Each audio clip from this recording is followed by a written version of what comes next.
Makibukas po tayo sa aklat po ng mga gawa, Kapitulo 4, talatang 1 hanggang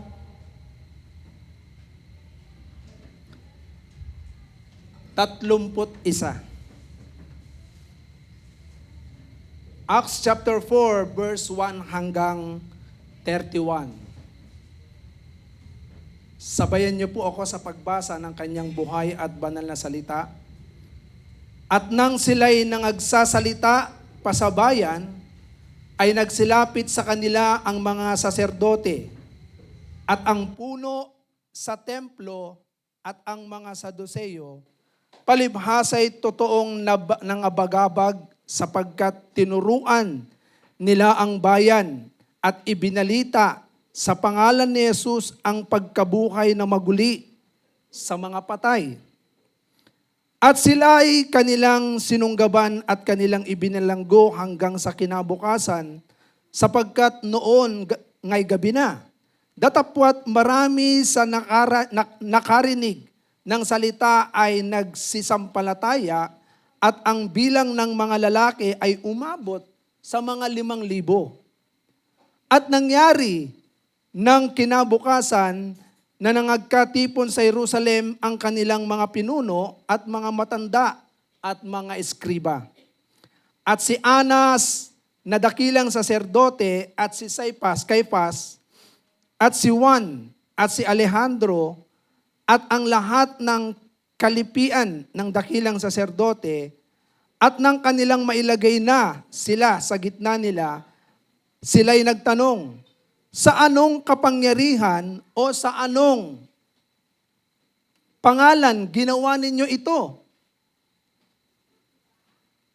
Nang magkagayoy si Pedro na puspos ng Espiritu Santo ay nagsabi sa kanila, kayong mga pinuno sa bayan at matatanda, kung kami sa araw na ito ay sinisiyasat tungkol sa mabuting gawa na ginawa sa isang taong may sakit, na kung sa anong paraan gumaling ito, talastasin ninyong lahat at ng buong bayan ng Israel na sa pangalan ni Jesucristo ng taga-Nazaret na inyong ipinako sa krus na binuhay ng Diyos na maguli sa mga patay, dahil sa Kanya ay nakatindig ang taong ito sa inyong harap na walang sakit.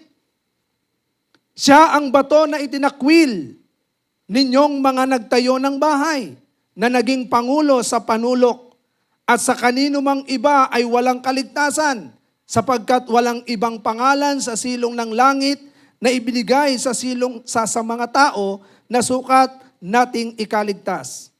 Nang makita nga nila ang katapangan ni Pedro at ni Juan, at pagkatalastas na sila'y mga taong walang pinag-aralan at mga mangmang, ay nangagtaka sila at nangapagkakilala nila na sila'y nangakasama ni Jesus.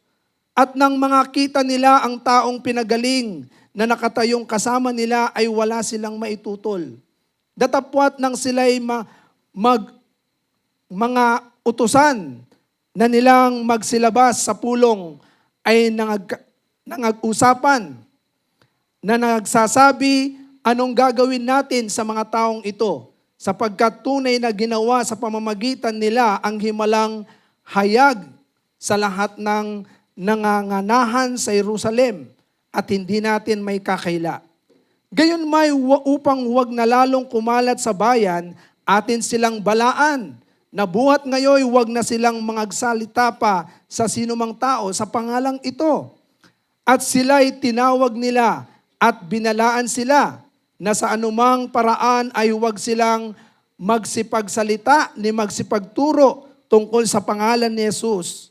Datapwat si Pedro at si Juan ay nagsisagot at nagsipagsabi sa kanila, kung katuwiran sa paningin ng Diyos na makinig muna sa inyo, kaysa Diyos inyong hatulan, sapagkat hindi mangyayaring di namin salitain ang mga bagay na aming nakakita at nangarinig. At sila nang mapagbalaan na nila ay pinakawalan. Palibhasa'y hindi nangakasumpong ng anumang bagay upang sila'y kanilang mga parusahan. dahil sa bayan, sapagkat niluwahati ng lahat ng mga tao ang Diyos dahil sa bagay na ginawa. Sapagkat may mahigit na 40 taong gulang ang tao na ginawan nito ng himala ng pagpapagaling. At nang sila'y mapakawalan na ay nagsiparoon sa kanilang mga kasamahan at iniulat ang lahat ng sa kanila ay sinabi ng mga pangulong saserdote at ng matatanda. At sila ng kanilang marinig ito ay nangagkaisang itaas nila ang kanilang tinig sa Diyos at nangagsabi, O Panginoon, Ikaw na gumawa ng langit at ng lupa at ng dagat at ng lahat ng sa mga yaon, na sa pamamagitan ng Espiritu Santo, sa pamamagitan ng bibig ng aming amang si David, na inyong lingkod ay sinabi mo bakit nagagalit ang mga hentil at nagsipaghaka ang mga tao ng mga bagay na walang kabuluhan. Nagsitayong handa ang mga hari sa lupa at ang mga pinuno ay nangagpisan-pisan laban sa Panginoon at laban sa kanyang pinahiran. Sapagkat sa katotohanan sa bayang ito'y laban sa iyong banal na lingkod na si Jesus, na siya mong pinahiran. Ang dalawa ni Herodes at ni Poncio Pilato kasama ng mga hentil at ng mga bayang ng Israel ay nangagpisan-pisan upang gawin ang anumang naitakda na ng inyong kamay at ng iyong pasya upang mangyari. At ngayon, Panginoon, tignan mo ang kanilang mga bala at ipagkaloob mo sa iyong mga alipin na salitain ang iyong salita ng buong katapangan, samantalang iyong iniunat ang iyong kamay upang magpagaling at upang mangyari nawa ang mga tanda at mga kababalagan sa pangalan ng iyong banal na si Jesus. At nang sila'y makapanalangin na ay nayanig ang dakong pinagkakatipon nila at nangapuspos silang lahat ng Espiritu Santo at kanilang sinalita na may katapangan ang salita ng Diyos. Ang Diyos po ang bahalang magpala sa kanyang buhay at banal na salita. Sa umaga pong ito ay nais kong ibahagi sa atin ang salita ng ating Panginoon na pinamagatan ko pong unmistakable sign. Unmistakable sign. Ano po itong sinasabi rito sa Tagalog? Unmistakable sign. Sa verse 16 ay makikita po natin dito yung himala. Sa verse 16 ay makikita po natin dyan yung himala na ginawa ng Diyos sa pamamagitan ng mga apostol. Sa verse 16,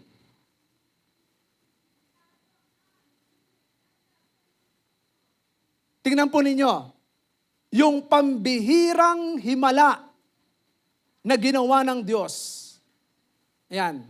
So makikita po natin dito sa verse 16 ay merong pambihirang himala na ginawa ang Diyos sa pamamagitan ng mga alagad niya.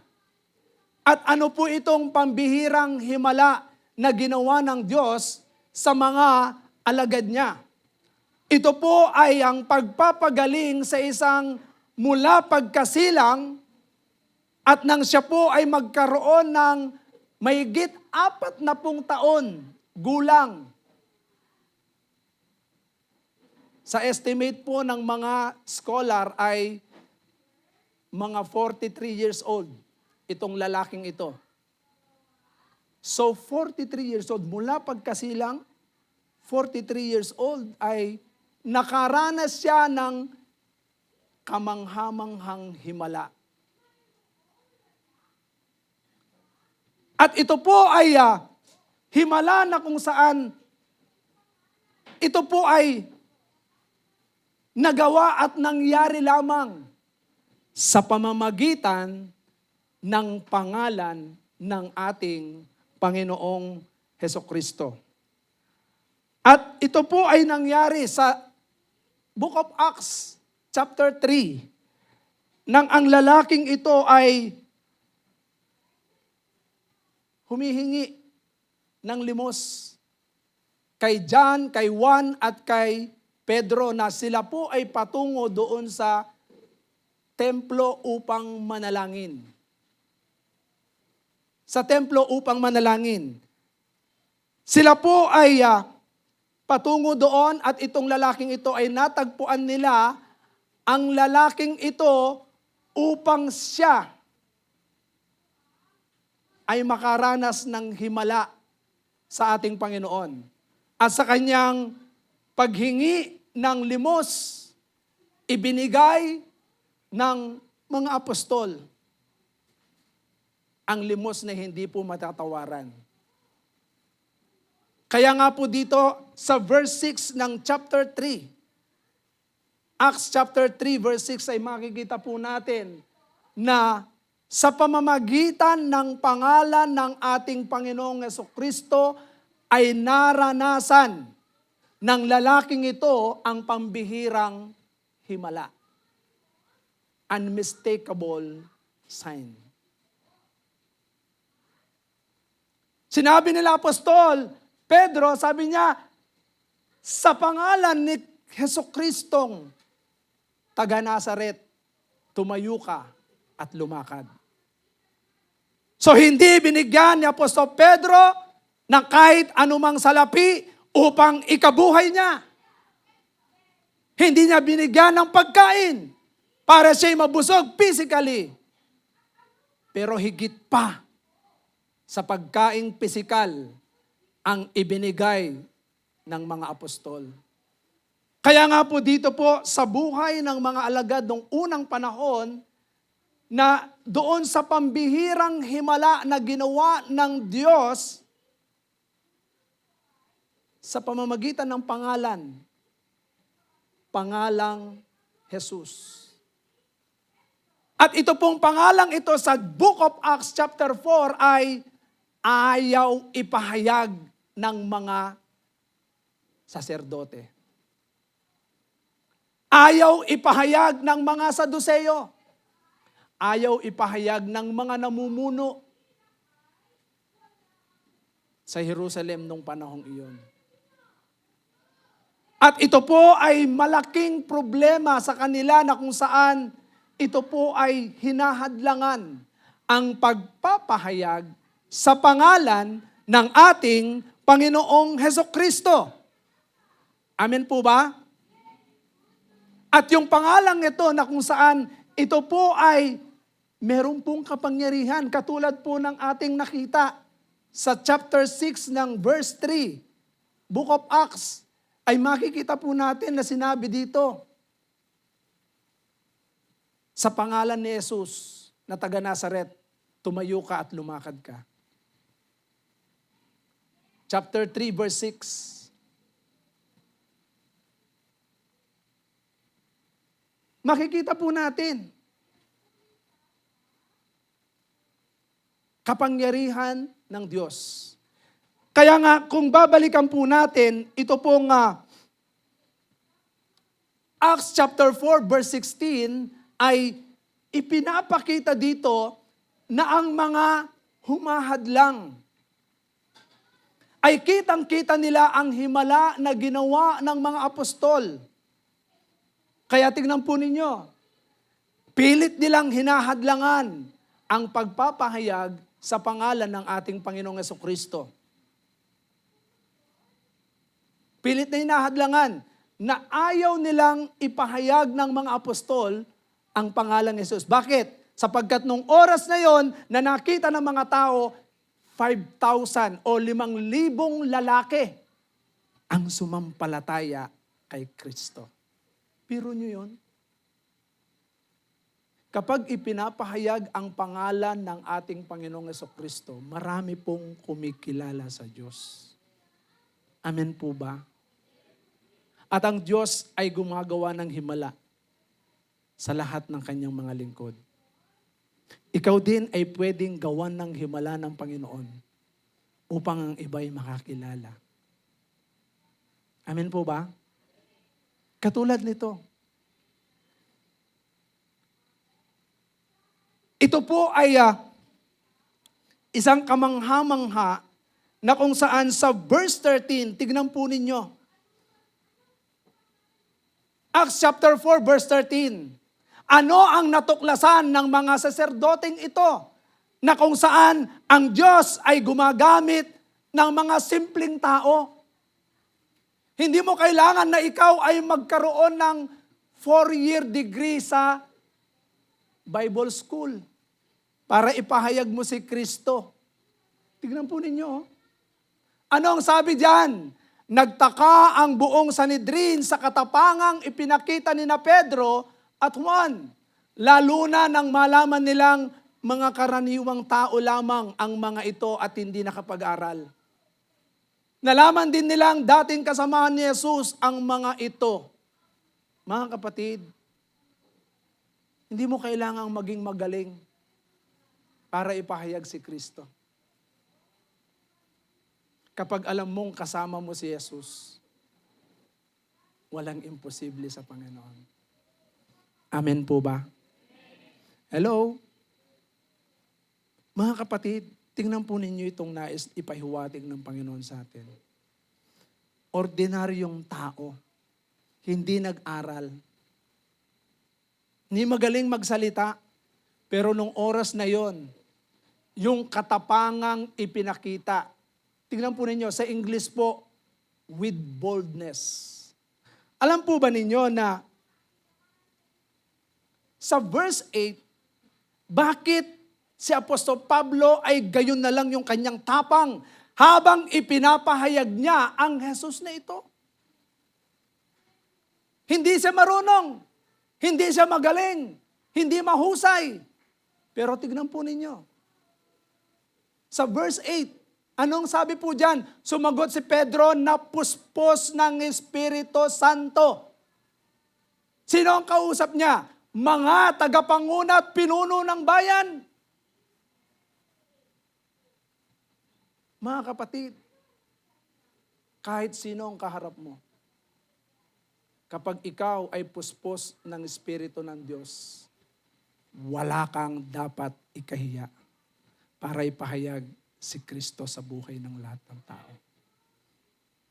Amen po ba? Amen po ba? Tignan po ninyo ang ginagawa sa kanila. Napag-alaman na sila ay mga simpleng tao. Kaya kung sa bawat isa po sa atin na puspos ng Espiritu ng Diyos, wala pong pwedeng humadlang. Walang pwedeng humadlang upang hindi maipahayag si Jesus. Mga kapatid, ang nais ng Diyos sa buhay ng bawat isa po sa atin, magsisimula po yan sa bawat pamilya. Na kung saan sa loob ng pamilya ay nahahayag si Jesus. Bakit kailangang maipahayag si Jesus? Ano po bang meron sa pangalan ng ating Panginoon? Sa verse Acts chapter 4 verse 12 na sinasabi ni Apostol Pablo sa verse 13 and 12, verse 11 and 12. Ang Jesus na ito, ang batong itinakwil ninyong mga tagapagtayo ng bahay. Ang siyang naging batong panulukan. Verse 12, sa kanya nga lamang matatagpuan ang kaligtasan sapagkat walang ibang pangalan ng sinumang tao sa buong mundo na ibinigay ng Diyos sa mga tao upang tayo ay maligtas. Mga kapatid, take note. Ilagay po natin sa isip at puso natin. Bawat isa po sa atin na sumasampalataya kay Kristo, taglay po natin ang kapangyarihan na magliligtas sa bawat tao. Amen po ba? Taglay po natin ang kapangyarihan. At itong kapangyarihan ito ay kayang magligtas, kayang magpagaling, kayang gumawa ng himala sa sino man nangangailangan ng himala.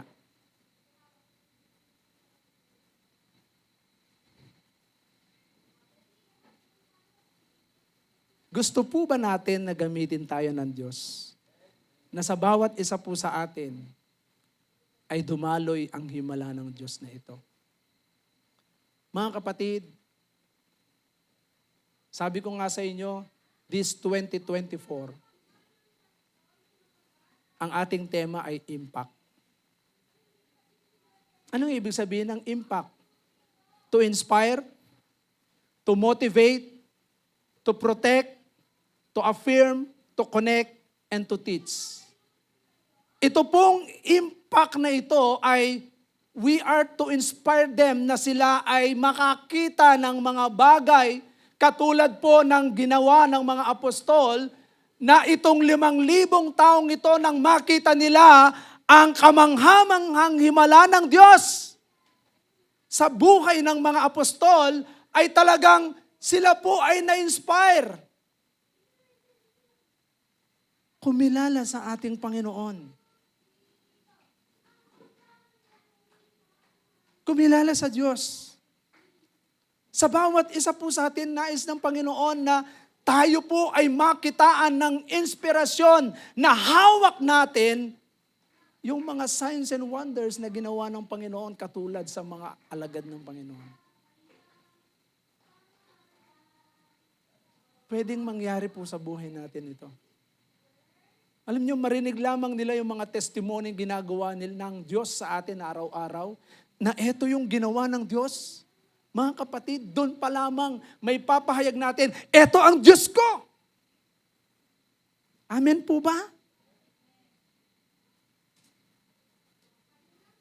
Hindi yung wala tayong pakialam.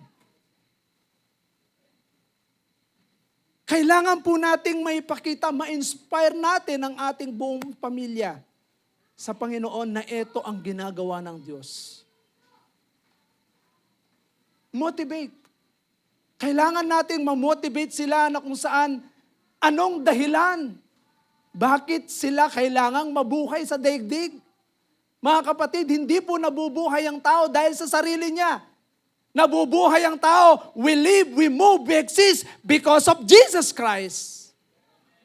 Hindi tayo nabubuhay para sa sarili natin. Kailangan natin si Jesus sa buhay natin. Kaya maraming tao ang nagpupumilit na abutin ang mga pangarap na wala si Jesus. Pero ang kahinatnan, sabi ng Bible, anong mapapala na isang tao, makamtan niya ang lahat ng bagay sa daigdig kung ang kahit sa isang kaluluwa niya ay mapapahamak.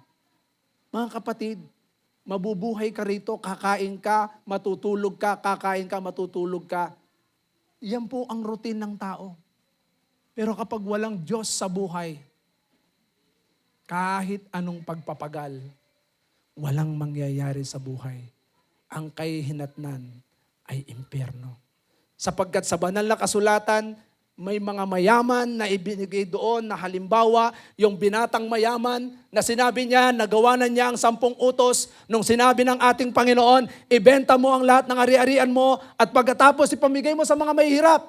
Dahil mahal na mahal niya ang kanyang kayamanan, tumalikod siya sa ating Panginoon at balaylay ang balikat, malungkot.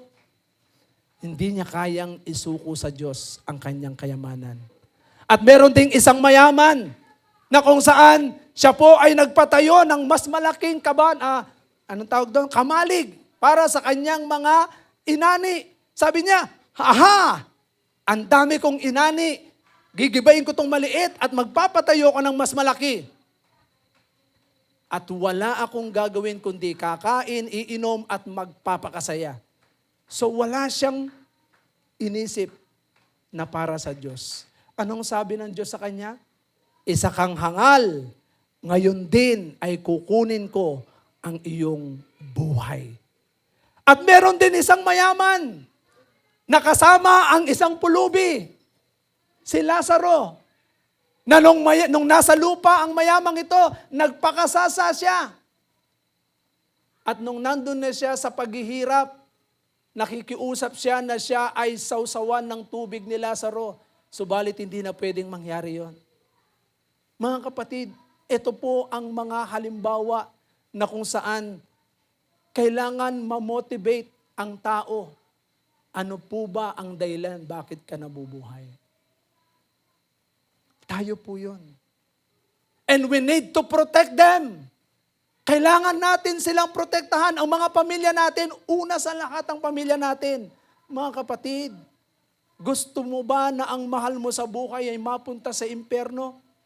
Kailangan mong paalalahanan sila. Mga kapatid, sabihin natin sa kanila, ito'y araw ng pagsamba. Alam nyo, ako po nalulungkot ako kapag may mga mahal sa buhay, ang mga mananampalataya na hindi natin nadadala tuwing araw ng pagsamba. Bakit? Sapagkat dito natin malalaman ang katotohanan. Sabi ng John chapter 8 verse 32, kapag nalaman ng taong katotohanan, sino ang katotohanan? Si Jesus. John 14:6, ako ang buhay at ang katotohanan, walang makaparoroon sa Ama maliban sa pamamagitan ko. Ito ang katotohanan na dapat malaman ng mga tao. Lalo na yung mga mahal natin sa buhay. Araw-araw yan. Ito yung impact.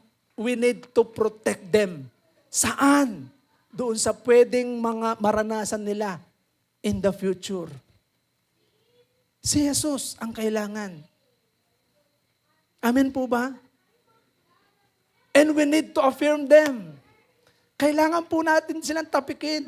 Alam nyo, araw-araw, napakaraming challenges. Sa totoo lang po,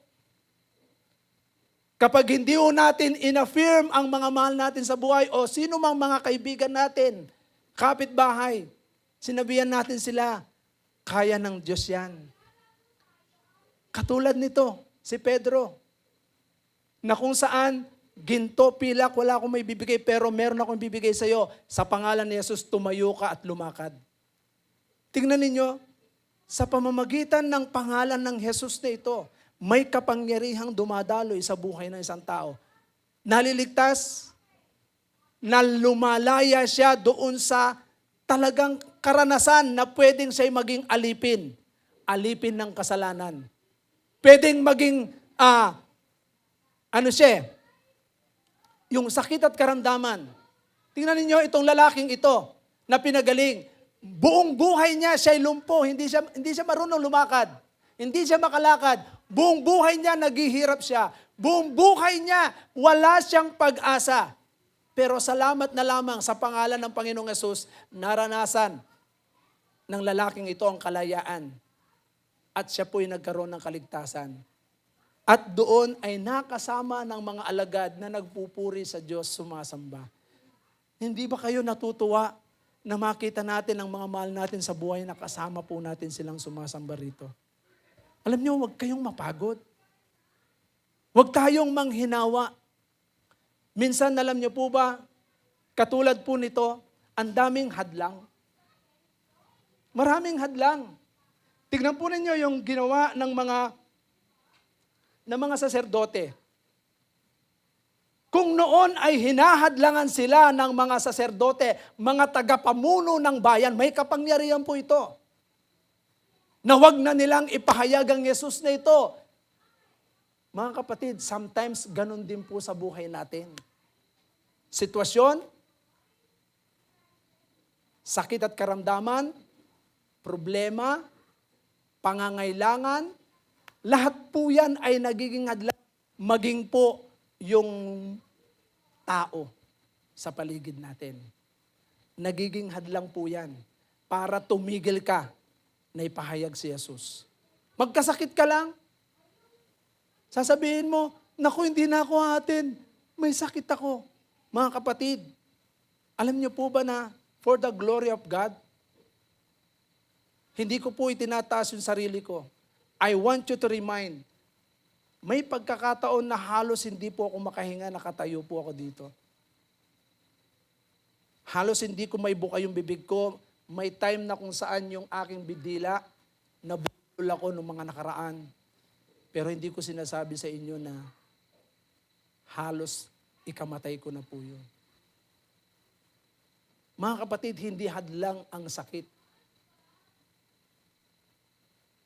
Ubuhin ka, hindi ka na-attend. Magkasakit ka, hindi ka na-attend. Sumama ang pakiramdam, hindi ka na-attend. Mga kapatid, for the glory of God, ito po, Eto nandito si Sister Ethel.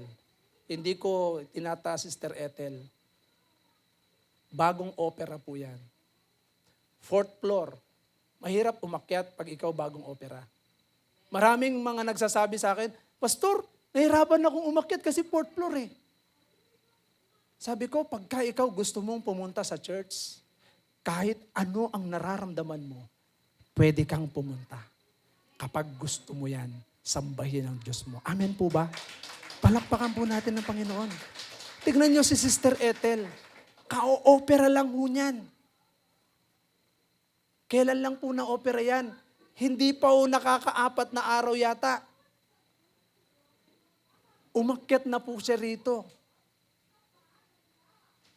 Sabi ko, nakita ko yung buhay ng tao. Kapag gusto mo nasambahin ng Diyos mo, kinikilala mo, meron kang gagawin para ikaw ay sumamba sa Diyos. Amen po ba? Kaya nga, yung mga naririnig ko na mga nagsasabi, sabi ng mga senior, Pastor, nahirapan akong umakyat sa 4th floor eh. Hello? Nakita ko nga si Sister Ethel eh. Bagong opera. Ang hirap umakyat noon. Mahirap umakyat.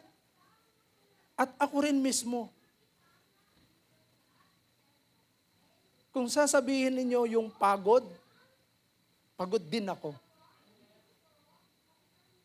Pero hindi ko sinabi sa inyong pagod ako, hindi ako pupunta para magturo dito. Hello? Hindi ko rin sasabihin, wala akong pera. Para hindi ako magturo at hindi ako pupunta rito. Mga kapatid, naranasan ko na po yan nung ako'y binata. Para lang makapunta ako sa gawain ng Panginoon kahit maglakad ako mula ron sa Fortune 5 hanggang Maricel School. Sa Malanday po yun.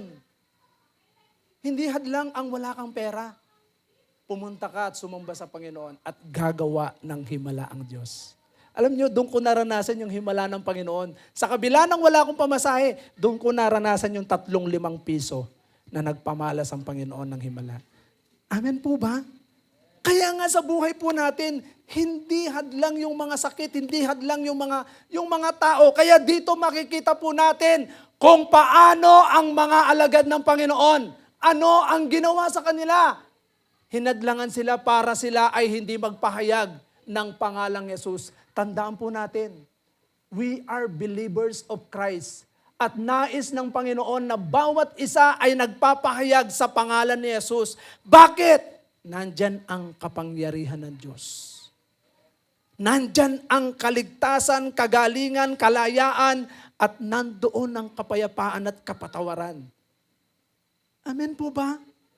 At kung tayo mismo na kumikilala kay Kristo, mahahadlangan tayo dyan. Mga kapatid, sayang naman yung kapangyarihan ng Diyos. Hindi natin may pahayag sa iba. Tingnan po ninyo. Ito po. Ang sabi sa kanila ng mga sa verse 16, simula verse 16, ng Acts chapter 4, verse 16. Verse 16. Sabi rito, ano ang gagawin natin sa mga taong ito? Hayag na sa buong Jerusalem na isang pambihirang himala ang naganap sa pamamagitan nila. Hindi natin ito may kakila. Mga kapatid, marami yung himala ang Diyos na ginawa sa atin. Amen po ba? Ano yon? Yung nabago yung buhay natin. Pinagaling po tayo sa matinding sakit at karamdaman. Ano yon? Yung kasalanan. Mga kapatid, dati tayo may cancer. Higit pa sa cancer. Cancerous po tayo noon. Meron tayong cancer, mas higit pa sa cancer. Yun yung kasalanan na hindi kayang pagalingin ng kahit anumang gamot. Pero salamat sa Panginoon, naghimala ang Diyos. Yun yung pambihirang himala ng Diyos sa atin. At ito'y nahahayag sa pamamagitan ng pangalan ni Jesus na tinanggap natin sa ating buhay. Tingnan po ninyo, hindi natin ito may kakaila. Sabi niya, pagsabihan na lamang natin sila na huwag nang magsalita kanino man. Kanino man? Tungkol kay? Tingnan po ninyo. Tungkol kanino? Tungkol kay Jesus upang huwag nang mabalita ang pangyayaring ito. Tandaan po ninyo, ayaw ni Satanas. na mahayag si Jesus sa buhay natin. Totoo po yan. Gusto ni Satanas, manahimik ka lang dyan. Gusto ni Satanas, wala kang gawin. Gusto ni Satanas, tumigil ka na magpahayag ng ginawa niyang himala sa buhay natin. Mga kapatid, nung una tayo po yung lumpo na yon. Hindi tayo makalakad sa katotohanan. Hindi tayo makalakad ng tuwid sa buhay natin. Hindi tayo makalaya. Pero salamat sa Galatians chapter 5 verse 1, pinalaya na tayo ni Jesus. Mga kapatid, dati alipin tayo. Hindi natin kayang makawala doon sa kasalanan. Kung saan tayo dalhin ni Satanas, dahil alipin tayo ng kasalanan, yun ang ginagawa natin. Pero tingnan ninyo, ganun pa rin ang gusto ni Satanas. Gusto niyang pigilan ang bawat isa. Hello? Alam niyo, gustong-gusto ni Satanas tumigil ka. Manahimik ka. Amen po ba? Nakikita po ba ninyo yung sitwasyon natin dito? Sa binabasa natin, gusto ni Satanas, wag mahayag yung kapangyarihan ng Diyos. Verse 18. Kaya't muli nilang ipinatawag sina Pedro at pinagsabihang, wag nang magsasalita o magtuturo pang muli tungkol kay Jesus. Mga kapatid, ayaw ni Satanas na sabihin natin sa mga mahal natin sa buhay si Jesus. Ayaw ni Satanas na sabihin natin sa kapitbahay, sa lahat ng tao na kung saan nakakausap po natin. Ayaw niyang ituro natin yung Jesus na ito. Pumapalakpak si Satanas kapag nakikita niyang nananahimik ang mga lingkod niya. Kalabitin mo yung katabi mo, sabihin mo, kapatid, ipahayag mo si Jesus. Di ba?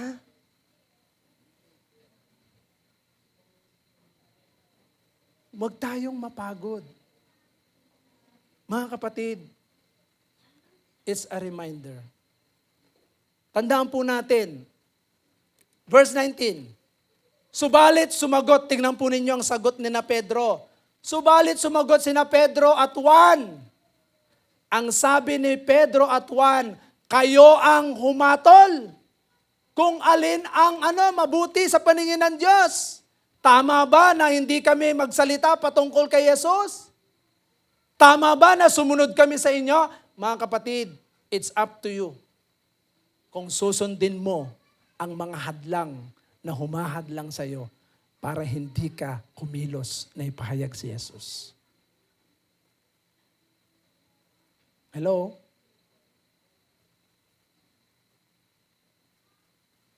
Maraming hadlang si Satanas.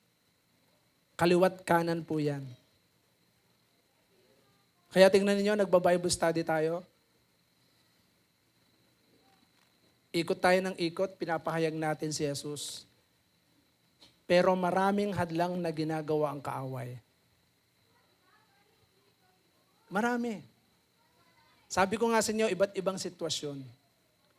Minsan guguluhin niya sa loob ng bahay, minsan magkakaroon ng problema, minsan magkakaroon ng sakit at karamdaman, minsan may mga pangangailangan. Ang daming mga ginagawa ang kaaway.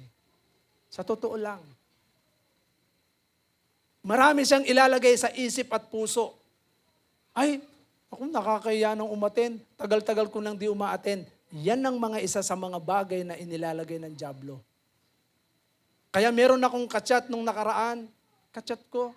Sabi ko, huwag kayong mahihiya. Sabi ko sa kanila. Alam niyo, mula nung bata pa yun.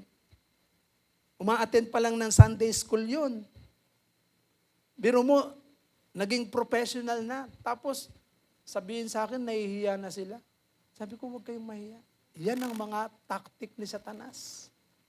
Ilalagay niya sa puso ng mga mananampalataya. Kaya nga, eto po yan, tingnan ninyo. Sagot nila Pedro, tama ba sa paningin ng Diyos ang sumunod sa inyo o sumunod sa Diyos? Tandaan po ninyo, ang kalooban ng Panginoon ay nagpapatuloy po tayong magpahayag sa pangalan ng ating Panginoong Hesus, araw-araw. Verse 20. Tingnan po ninyo ang kanilang statement.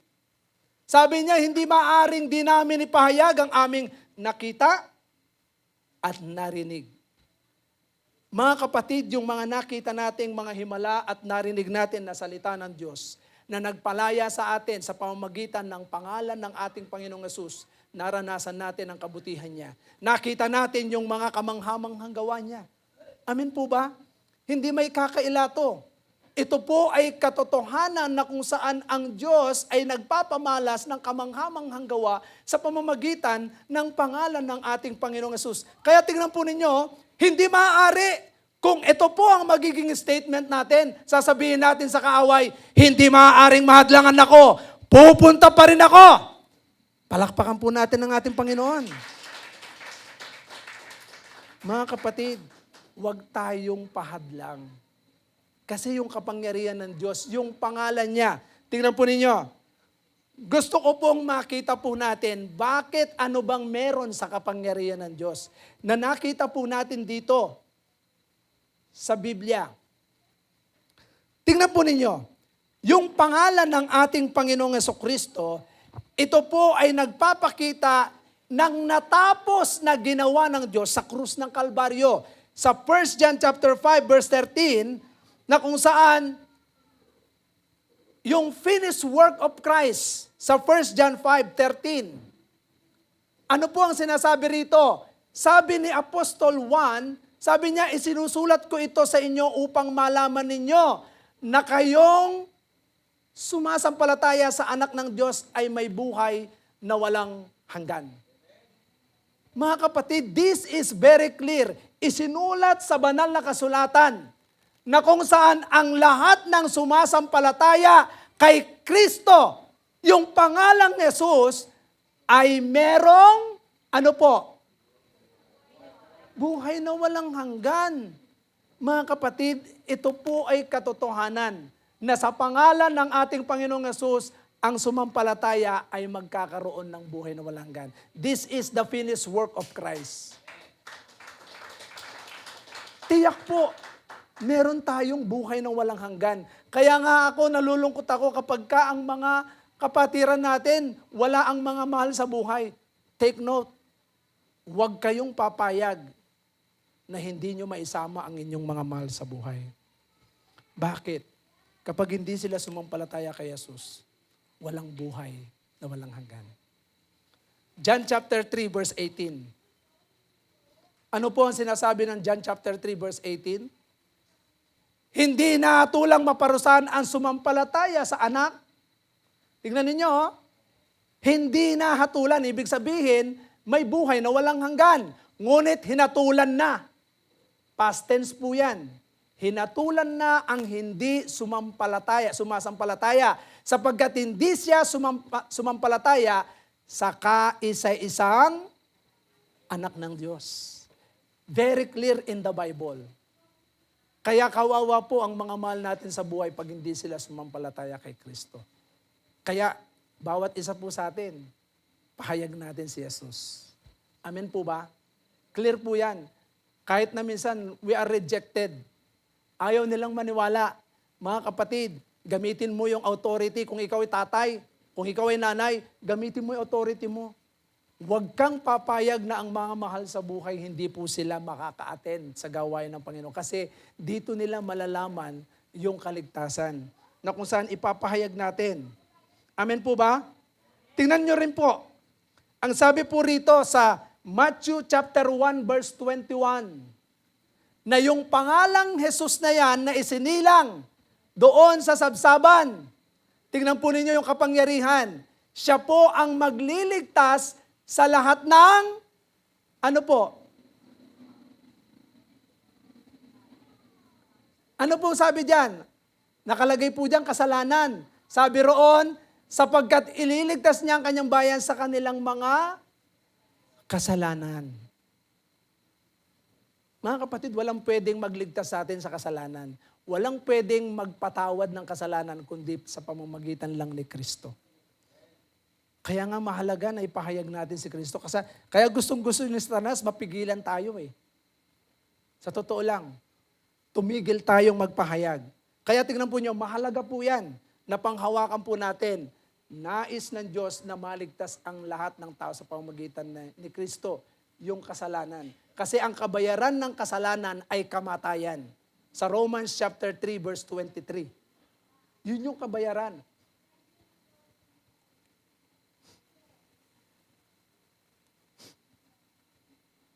Sa Luke chapter 2 verse 11 to 12. Ano pong sinasabi sa Lucas 2:11, kapitulo 2, talatang 11. Isinilang ngayon sa bayan ni David ang inyong tagapagligtas, ang Kristong Panginoon, verse 12. Ito ang inyong palatandaan, matatagpuan ninyo ang isang sanggol na nababalot ng lampin at nakaiga sa isang sabsaban. So si Christ na isinilang dito sa lupa, siya po ang tagapagligtas. Saan? Sa mga kasalanan po natin. John chapter 10, verse 18. Tingnan po ninyo yung sinabi ni Christ. Statement po ni Christ yan. Sabi niya, walang makakakuha ng aking buhay. Kusa ko itong ibinibigay, mayroon akong kapangyarihang ibigay ito at kuning muli. Ito ang utos na tinanggap ko sa aking Ama. Yan po yung statement ng ating Panginoong Jesucristo nung siya po'y namatay sa krus ng Kalbaryo. Amen po ba? Ibinigay niya yung kanyang buhay, yung sarili niya. Sa krus ng Kalbaryo at sa ikatlong araw, siya'y muling nabuhay. Kaya tingnan po ninyo, ang ating Panginoong Jesucristo, sabi niya sa John 11 verse 25, ako ang buhay at muling pagkabuhay, ang sino mang sumasampalataya sa akin kahit mamatay ay muling mabubuhay. Bakit? May statement si Christ. Nasa kanya ang kapangyarihan ng buhay. Kaya niyang ibigay ito at kaya na ring bawiin. So ang Diyos ang may kapangyarihan sa buhay ng tao, maging sa kanya, nung time na yan. Kaya kapag tayo ay sumampalataya kay Christ, kahit na mamatay po tayo, mabubuhay po tayo muli. Amen po ba? Romans chapter 10 verse 13. Tingnan po ninyo. Lahat ng tumatawag sa pangalan ng ating Panginoong Jesucristo, lahat ng tumatawag, sabi roon, maliligtas. Dahil sinasabi sa kasulatan, maliligtas ang lahat ng tumatawag sa Panginoon. So lahat ng tumatawag sa Panginoon ay maliligtas. Kaya po, lahat ng mga kumikilala kay Kristo, kapag tayo po ay tumatawag sa pangalan niya, tiyak, sigurado po natin, ligtas po tayo. John 16:23 to 24. Ano po ang sinasabi diyan?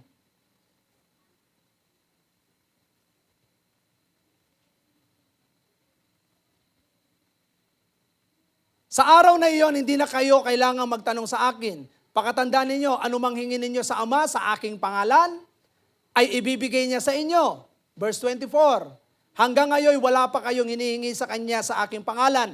Humingi kayo at kayo'y tatanggap upang malubos ang inyong kagalakan. Sa pangalan ng Panginoong Hesus, kapag humingi tayo, ibibigay niya. Amen po ba? Hindi o sa pangalan ng ibang tao. Sapagkat wala ng ibang pangalan na ibinigay sa silong lang langit na pwedeng meron pong kapangyarihan, kundi yung kapangyarihan ng pangalan ni Jesus. Kaya kapag humingi tayo sa Kanya, Panginoon, sa pangalan mo, hinihingi ko po ang kagalingan. Mga kapatid, may kapangyarihan po yun. At sabi niya, upang malubos ang inyong kagalakan. Humingi tayo sa pangalan niya. Amen po ba? Huwag tayong pupunta sa ibang pangalan, kundi sa pangalan lang ni Jesus. Amen po ba? Kaya kapag nanalangin po tayo, tiyak may kasagutan. Sa John chapter 14, verse 13 to 14. John 14, 13 to 14. At anumang hilingin ninyo sa aking pangalan ay gagawin ko upang maparangalan ng Ama sa pamamagitan ng Anak. Kung hihilin kayo ng anuman sa aking pangalan, ito'y aking gagawin. Amen po ba? Kaya di ba humiling si Apostol Pedro? Sabi niya, sa pangalan ni Jesus, tumayo ka, lumakad ka. Mga kapatid, pag ginamit mo ang pangalan ni Jesus, merong kapangyarihan yan.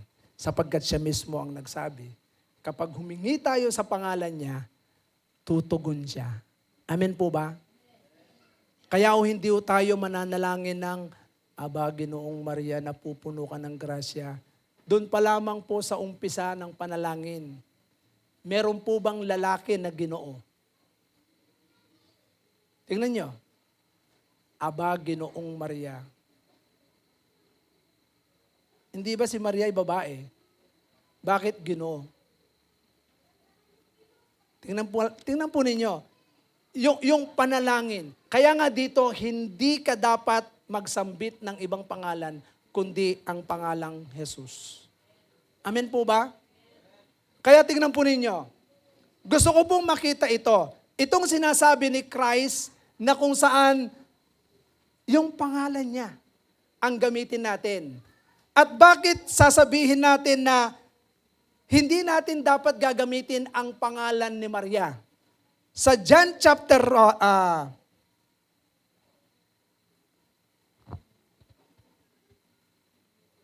Sa John chapter 2, verse 3, tingnan po ninyo John chapter 2, verse 3.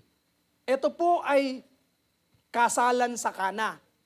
Kasalan sa Kana, ito yung first miracle na ginawa ni Christ. Yung tubig ginawa niyang alak. Amen po ba? Tingnan po ninyo gusto ko pong ipakita natin kung bakit hindi natin gagamitin yung pangalang Maria. At yung pangalan ni Jesus ang dapat natin gamitin.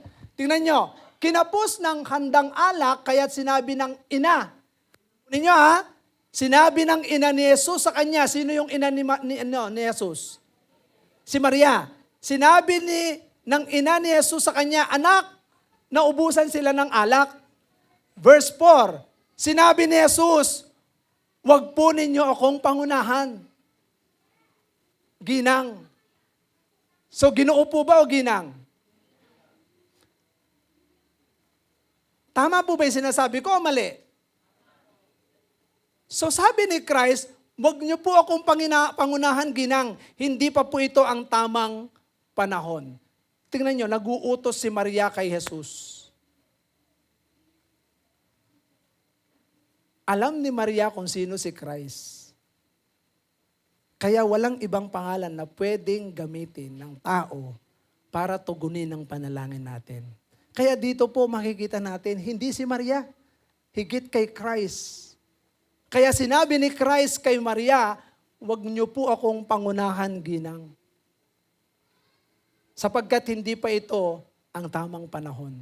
So nung time na yon, nagsasabi si Maria, wala na silang alak. Gusto ni Maria, gumawa ng himala si Christ. Dahil alam niya si Christ gumagawa ng himala. Kaya sabi niya, hindi pa ito ang panahon ko. Wag mo akong pangunahan ginang. So, hindi pwedeng pangunahan ng Diyos. Pero tandaan po natin, ang sabi ng Bible, John 14:13-14, humingi tayo sa pangalan niya sapagkat napararangalan ng Ama at pagkatapos, gagawin ko ito kung humihingi kayo sa pangalan ko. Kaya dito makikita po natin yung sinasabi ng ating Panginoon, John 14. Yan. 14. Ba't naging 13 yan? 14:13. Yan. Balibaligtad na yung mga sinasabi ng mga nandun sa Okay. So, yung pangalan ng ating Panginoon, napakahalaga. Colossians chapter 2 verse 9. Ano po yung sinasabi sa Colossians chapter 2 verse 9?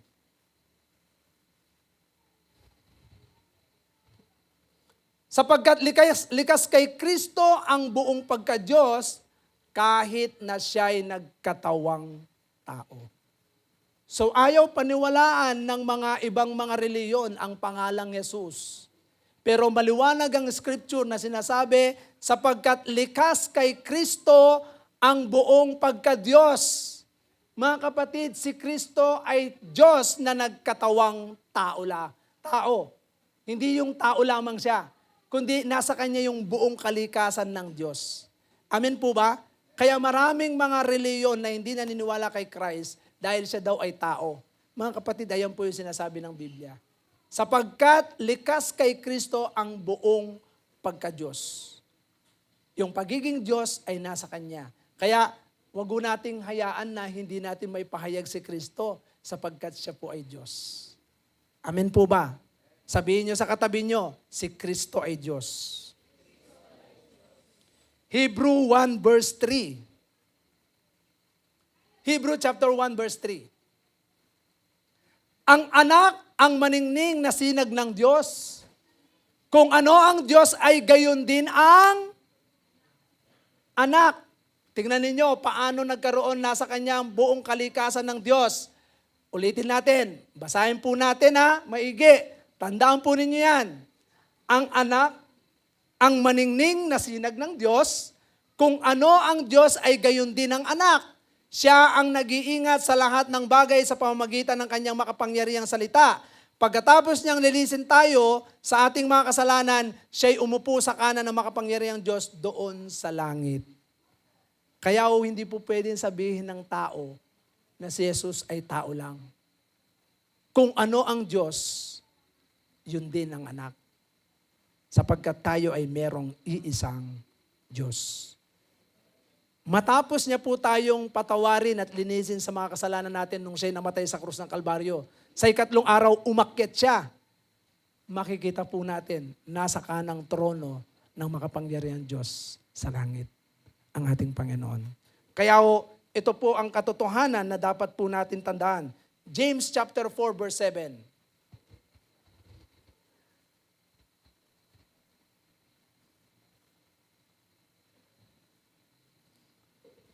Lahat ng uri ng ibon at hayop na lumalakad o gumagapang o nakatira sa tubig ay kayang paamuhin.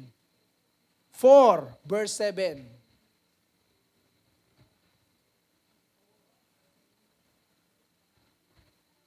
Kaya nga pasakop kayo sa kapangyarihan ng Diyos, labanan ninyo ang dyablo at lalayuan kayo nito. Mga kapatid, kapag ang ating mga buhay ay nakapailalim sa kapangyarihan ng Diyos, Luke 10:19, sabi ng Panginoong Jesucristo, I have given you authority to trample down snakes and scorpions and all the powers of the enemy. Maging si Satanas, kayang-kaya nating palayasin yan. Amen po ba? Hindi mo na kailangang maglagay pa ng asin, maglagay pa ng noong nakaraan sa Tarlac. May kinukwento sa akin. Sabi doon nilagyan pa raw ng asin, nilagyan pa ng rosaryo, lahat ng mga nilagay. Tapos, nung pumunta si Sister Ruby, niyakap niya yung sinasabi nilang inaalihan, niyakap ni Sister Ruby, umiyak, umagulgol. Yung taong yun ay depressed. Bakit? Punong-puno ng problema.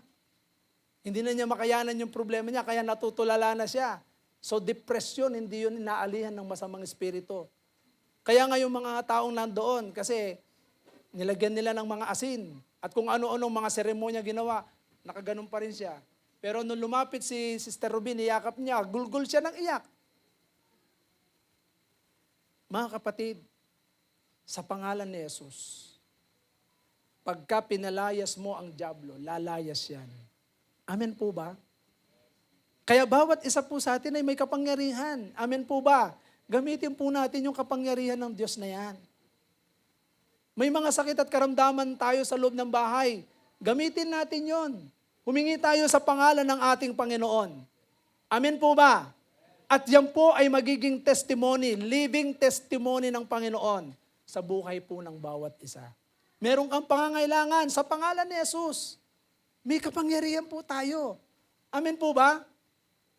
Kaya bawat isa po sa atin, tandaan po niyo, huwag kayong pahadlang sa gawa ng kaaway.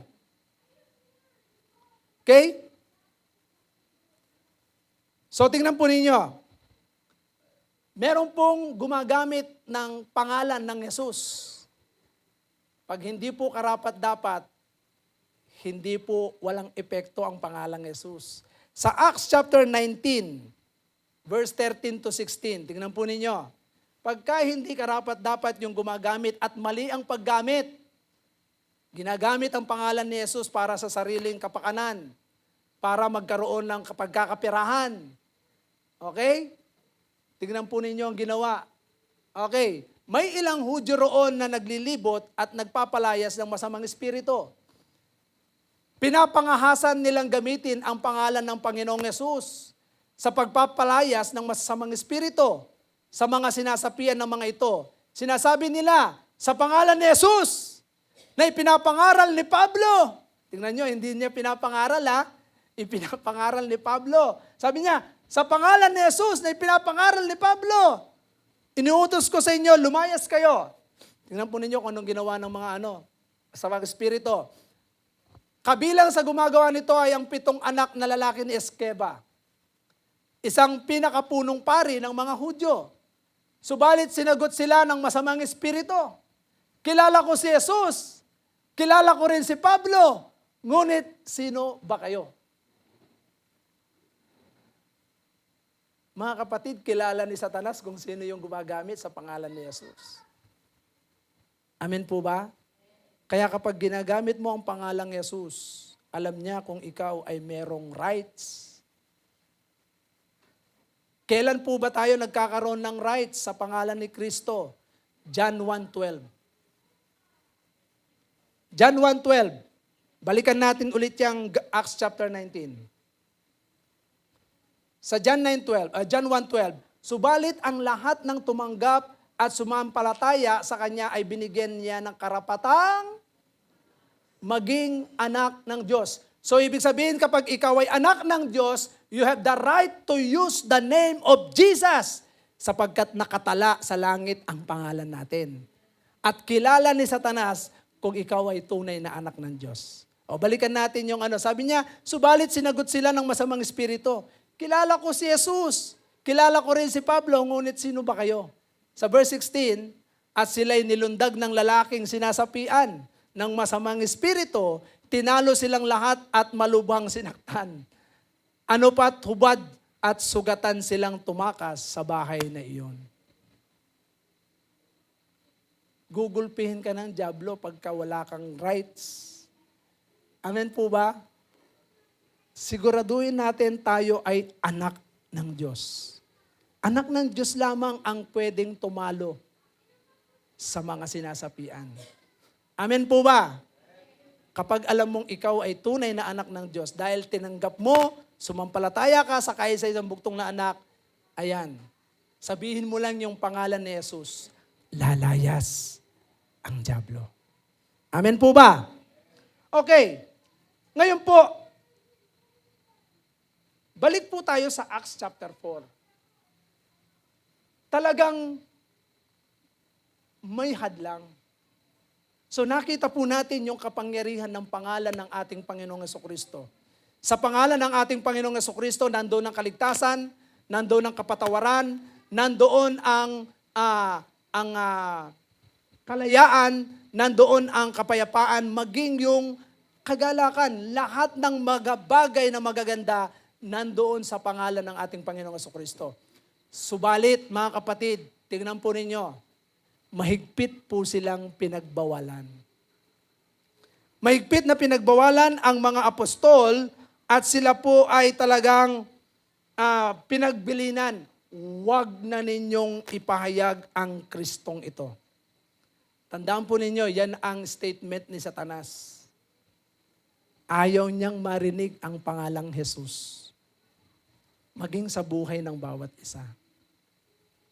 Mga kapatid, ang kalooban ng Panginoon ay mahayag si Jesus sa buhay natin. Sabihin mo sa katabi mo, mahayag si Jesus sa buhay mo.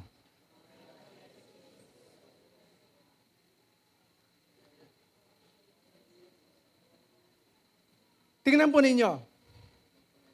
Nung sila po ay pinalaya na, ang sabi sa verse 15,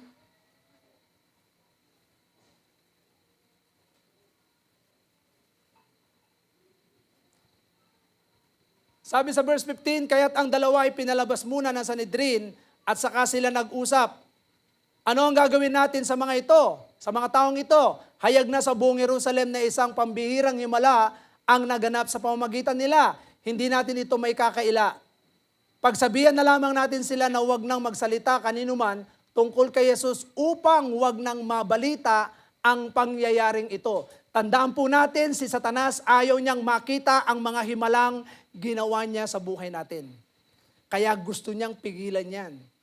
Hanggat maaari, tumigil tayo na mahayag yung kapangyarihan ng Diyos sa buhay natin.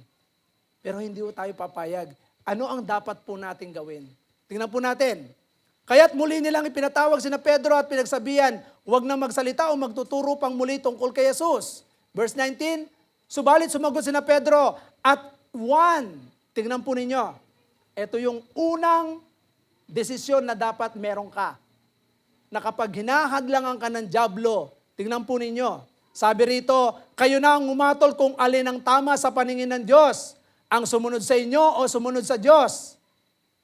Hindi maaaring di namin ipahayag ang aming nakita at narinig. Mga kapatid, we need to be firm sa ating desisyon. Ito po ang kalooban ng Panginoon. Mahayag si Kristo araw-araw sa ating mga buhay. Amen po ba? Magdesisyon ka. We need to decide. Huwag nating papayagan na hadlangan ni Satanas yung pagpapahayag natin kay Kristo. Kasi kapag ka nahadlangan po tayo, simpleng bagay lang. Mga kapatid, ito, pakinggan niyo kung maigi. Sa lahat ng mga kumikilala kay Kristo, simpleng bagay lang mga kapatid, gumagawa siya ng napakaliit na simpleng-simple lang. Very simple. Pero kapag ka tayo po ay hindi naging matalino, tingnan ninyo katulad nito. Sabi niya, hindi maaari naming dipayag. Yung aming nakita at narinig, mga kapatid, kailangan firm tayo dito. Bakit? Sabi ng Acts 1:16, sabi ni Paul, for I am not ashamed. Hindi ko ikinahihiya ang mabuting balita ng kaligtasan. Acts chapter 1 verse 16. Sabi niya, mga kapatid, kailangan matupad ang 16 verse 1. Ay, Romans 16. Romans 16:1. Ay, 1:16. Romans chapter 1 verse 16. Sabi niya po sa Pablo, hindi ko ikinahihiya ang mabuting balita sapagkat ito ang kapangyarihan ng Diyos para sa ikaliligtas ng bawat sumasampalataya, unay sa mga Hudyo at gayon din sa mga Griego. Mga kapatid, we need to decide. Ito po'y kapangyarihan ng Diyos. Kailangan tayong maging matibay dito. Ano man yung mga hadlang ng kaaway, papunta ka na sa gawain, hahadlangan ka ng dyablo. Maniwala kayo. Ilang beses na rin nangyari sa akin at kahapon nangyari ang kahapon. Nangyari kahapon. By this time, I want to warn everyone, huwag niyo pong hayaan na mahadlangan tayo ng dyablo. Huwag nating hayaan na gamitin tayo na instrumento ng dyablo. Minsan tayo pa ang ginagamit na instrumento ng dyablo. Meron mo yon? Lingkod ka ng Panginoon tapos magiging instrumento ka na mahadlangan yung pagpapahayag ng salita ng Diyos. Di ba? Mahadlangan yung Panginoon doon sa liwanag na dapat ipakita natin. Kaya mula ngayon, Panginoon, mga kapatid, Panginoon na tuloy ang sabi ko sa inyo, mula ngayon mga kapatid, tingnan po ninyo yung desisyon ng mga apostol. Hindi maaaring di namin ipahayag ang aming nakita at narinig. Mga kapatid, may himala sa pangalan ni Jesus. Hello? Hello? Sabihin mo sa katabi mo, hindi maaari. Basahin po natin nasa harap. Hindi maaari. Hindi namin ipahayag ang aming nakita at narinig. Nakita na po ba ninyo yung himala ng Diyos? Hala, wala kayong nakitang himala. Yung buhay po ninyo, himala po yan. Hindi, tignan na lamang natin yung buhay natin, himala po yan. Dati ano po ba tayo? Busabos po tayo noon. Sa kangkungan tayo pupulutin. Di ba? Walang kwenta yung buhay natin noon. Pero nung magsimula tayong makakilala kay Kristo, binago niya ang buhay natin. Yun po yung himala. Yun po yung nakita na natin. Ako po nakita ko na yun. Kaya hindi po pwedeng hindi ko ipahayag si Christ. Kasi nangyari sa buhay ko yan. Kaya maging sa mga anak ko. Pag yung mga anak ko, tatamad-tamad na sila sa na ipahayag si Christ, sasabihan ko sila. Hindi ako matatakot, hindi rin ako magsasawang sabihan sila, ito ang nakita ko, ito ang narinig ko mula sa banal na kasulatan. Amen po ba? Pangalawa, na dapat po natin gawin katulad po ng ginawa nila. Sige po, tingnan po natin dito.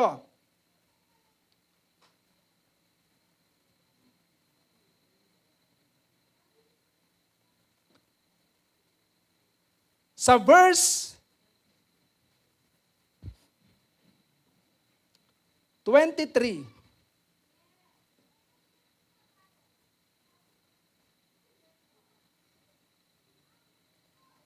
sa verse 23, tingnan po ninyo yung nung pinalaya na po sila. Nang palayain na sina Pedro at Juan, pumunta sila sa mga kasama nila at ibinalita ang sinabi ng mga punong pari at ng mga pinuno ng bayan. Verse 24, nang marinig ito ng mga mananampalataya, sama-sama silang nanalangin sa Diyos, Panginoon, kayo po ang lumikha ng langit at ng lupa, ng dagat at ng lahat ng nilalaman nito. Tingnan po ninyo mula sa verse 25, ito po ay prayer nila. Nagsama-sama po silang manalangin. Kaya pangalawang gagawin po nating hakbang para hindi ho tayo mahadlangan ng dyablo sa pagpapahayag patungkol kay Kristo, prayer. Prayer is powerful. Yung narinig at nakita ng mga apostol, ayun po yung salita ng Diyos. Mga kapatid, huwag nating i-deny yung salita ng Panginoon. Tingnan po ninyo. Sabi niya, kayo po ang nagsalita sa pamamagitan ng aming ninunong si David, na inyong lingkod nang sabihin niya sa patnubay ng Espiritu Santo, bakit galit na galit ang mga hentil at ang mga tao'y nagbabalak ng walang kabuluhan? Naghahandang magkibaka ang mga hari sa lupa at nagtitipon ng mga pinuno laban sa Panginoon at sa kanyang hinirang. Nagkatipon nga sa lungsod na ito sina Herodes at Poncio Pilato kasama ang mga hentil at ang buong Israel laban sa inyong banal na lingkod na si Jesus ang inyong hinirang. Nagkatipon silang kaya't naisakatuparan ng mga dapat mangyari ayon sa itinakda noong panguna. At ngayon, Panginoon, tingnan ninyo, pinagbabantaan nila kami. Tulungan ninyo ang inyong mga alipin na may pangaral ng buong tapang, ang inyong salita. Pagkatapos, nagkaisa ang ng damdamin at isipan ng lahat ng mananampalataya at di itinuturing ni numan na sarili niya ang kanyang mga ari-arian, kundi para sa lahat. Verse 31. Lumampas na tayo. Hanggang 31 lang tayo. Pagkatapos nilang manalangin, tingnan po ninyo, pagkatapos nilang manalangin, nayanig ang kanilang pinagtitipunan, silang lahat ay napuspos ng Espiritu Santo at buong tapang na nangaral ng salita ng Diyos. Tingnan po ninyo yung kanilang ginawa. Nang sila'y hadlangan, they decided to follow Jesus. Pangalawa, they decided to pray. Sapagkat yung pagsunod kay Kristo, nandun yung kapangyarihan. Yung pananalangin, nandun din yung kapangyarihan. After nilang manalangin, nayanig yung kanilang kinalalagyan. Mga kapatid, sa umaga pong ito, marami mang hadlang sa buhay ninyo para ipahayag si Kristo. Sometimes sarili natin nagiging dahilan para may pahayag yung kamanghamanghang gawa ng Diyos. Biro nyo yun, 40 years old, may git 40 years old, gumawa ng himala ang Diyos sa buhay ng lalaking ito. So ito ay kamangha-mangha. Kaya nga unmistakable sign. Yung ginawa ng Diyos sa buhay ng bawat isa sa atin, that is unmistakable sign na merong himalang ginawa ang Diyos sa buhay ng bawat isa sa atin mula nung tanggapin natin si Kristo. At yung unmistakable sign na yan, na ginawa ng Diyos sa buhay natin, ayaw ni Satanas na may pahayag yan sa iba. Kaya hahadlangan tayo. Ngayon, anong dapat natin gawin? Let us decide to follow Jesus. Kung ano yung narinig natin, nakita natin, yun po ang gagawin natin. Pangalawa, pray. Continuous prayer. Sama-sama po tayong manalangin, mga kapatid. Alam nyo, pag hindi po tayo nagsama-samang manalangin, mahirap pong ipahayag ng merong katapangan. Kasi po, kailangan po natin yung kapuspusan ng Espiritu ng Diyos. Kaya tingnan ninyo sila, napuspos po silang lahat. Kaya bawat isa po sa atin, kung tayo ay pupuspusin ng Panginoon, mga kapatid, lahat ng gawa ng laman, makikita po natin, mismong tayo mismo, yung gawa ng laman kapag ka naghahari yung gawa ng laman, magiging hadlang tayo. Pero hindi ako papayag ng buhay ko ay pagharian ng gawa ng laman. So ano man yung hadlang ng dyablo, sabihin mo kay Satanas at maging sa sarili mo, I have decided to follow Jesus. Amen po ba? Tignan ninyo, ordinaryong tao lang po sila. Hindi sila nag-aral, pero God used them mightily. Kaya ako naniniwala ako sa bawat isa sa atin. Yung next week, Monday ulit, Bible study ulit, God will use us para maipakita natin yung kamanghamanghang gawa ng Diyos sa buhay ng mga taong walang pag-asa. Amen po ba?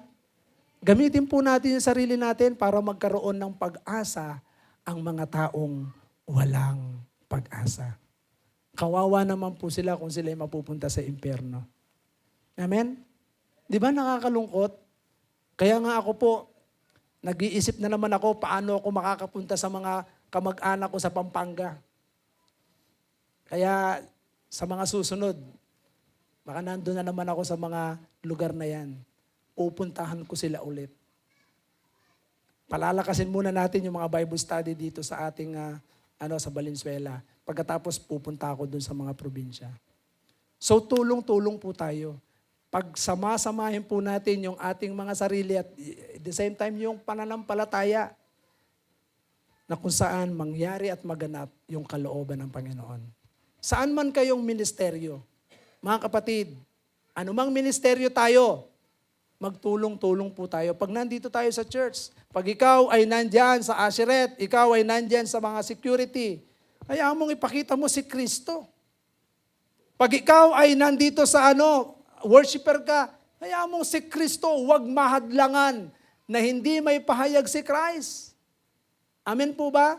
Children, magturo ka na may pahayag mo sa mga bata, si Christ. Mga kapatid, lahat po tayo na nandito, pag nandito tayo, huwag nating hayaang mahadlangan na hindi natin may pahayag si Christ. Kasi nasa pangalan ni Jesus ang kapangyarihan. Sapagkat sabi ni Peter, walang ibang pangalan na ibinigay sa silong ng langit, Acts 4:12, na sukat ikaligtas ng tao. Kaya ang pangalang Jesus ang dapat maitaas sa buhay ng bawat isa. Sa umagang ito, maniwala kayo, susunod po ang himala kapag nagsimula po tayong gumawa. Amen po ba? Amen po ba? Kaya maniwala kayo. Wala akong hadlang na pwedeng humadlang po sa atin. Kapag ang pangalang Jesus ay naitaas natin, makikita niyo po yung unmistakable sign na ginagawa niya sa buhay natin. Sa pangalan ni Jesus. Kamangha-mangha po yan. Talagang mamamangha kayo. Ito po, namangha, 5,000 kaagad. Biro niyo yun? 5,000 kumilala sa Panginoon. Mga lalaki po yun. Sabi dito. So I do believe, sa buhay ng bawat isa, pagka si Christ na ipahayag po natin, marami yung kikilala sa Panginoon. So, simulan na po natin na ipahayag si Kristo. Amen po ba? Tayo pong lahat ay tumayo. Ngayong umagang ito, ano man yung mga hadlang, Lahat po yan, patuloy po nating isantabi yan. Lahat ng mga hadlang ng kaaway na patuloy na ginagawa niya, isantabi po natin yan. Maging sarili natin, isantabi po natin. Hingi po natin ng tawad sa Panginoon. And let us decide to follow Him. Amen po ba? So sa oras pong ito, kung tayo po ay magdi-decide na sumunod sa Panginoon, tiyak, ang daming himalang gagawin ng Diyos. Are you ready to follow Jesus?